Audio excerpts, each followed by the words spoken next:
What if one conversation could heal your entire life? Seriously, think about it. Not just make you feel better for a day, but fundamentally change who you are, wash away all the shame, and give you a future you never thought you deserved. This isn't just some fairy tale. It's a true story, and it happened over 2,000 years ago, next to a dusty old well in a place called Samaria. Let's set the scene. It's high noon. The sun is blazing, relentless. Nobody in their right mind would be out fetching water. That was a morning and evening job, a social time for the women of the village. But one woman came alone at the hottest part of the day on purpose. Why? Because she was an outcast. She was that woman. We don't know her name, but we know her story. She'd had 5 husbands, and the man she was with now wasn't her husband. In that culture, she was the town scandal. Every whisper, every sideways glance was a constant reminder of her brokenness, her rejection. Imagine carrying that weight every single day. The shame was probably as heavy as the water jar on her shoulder.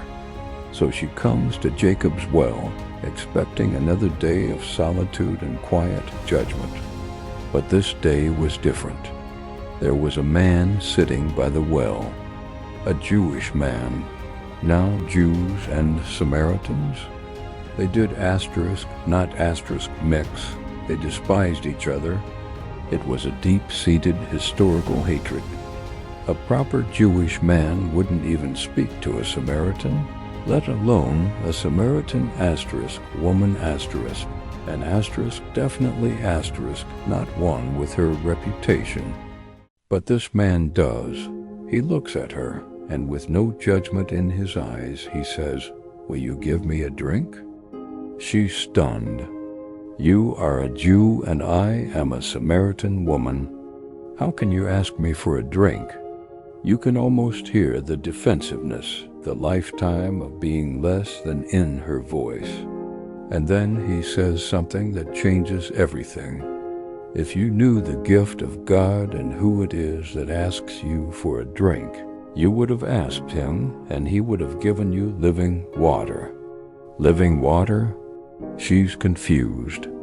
She thinks he's talking about fresh spring water, not the stagnant stuff at the bottom of the well. They get into a bit of a back and forth, but then he gently reveals that he knows her whole story. Not to shame her, but to show her that he sees her, truly sees her. He says, "Everyone who drinks this water will be thirsty again, but whoever drinks the water I give them will never thirst. Indeed, the water I give them will become in them a spring of water, welling up to eternal life." In that moment, something clicks. This isn't just a man, this is Jesus. He's not offering her H2O. He's offering her hope. He's offering to quench a thirst deep within her soul that no man, no relationship, no amount of hiding could ever satisfy. He's offering her a new identity, one not based on her past mistakes, but on his unconditional love and acceptance. The woman is so overwhelmed, so transformed, that she leaves her water jar, the very symbol of her old life, and her shame right there by the well. She runs back to the town she'd been hiding from, but this time she's not running in shame. She's running with a message. She bursts into the town square and tells everyone, "Come, see a man who told me everything I ever did." Could this be the Messiah? And because of her testimony, the testimony of the rejected woman, the entire town comes out to meet Jesus. That one conversation didn't just heal her life. It sparked a revival in her whole community. She went from being an outcast to being the first evangelist to her people. She came to the well seeking water, but left with a new name, forgiven, seen. Loved. She received the living water, and her life was never ever the same. If this touched your spirit, like, share, and subscribe for more.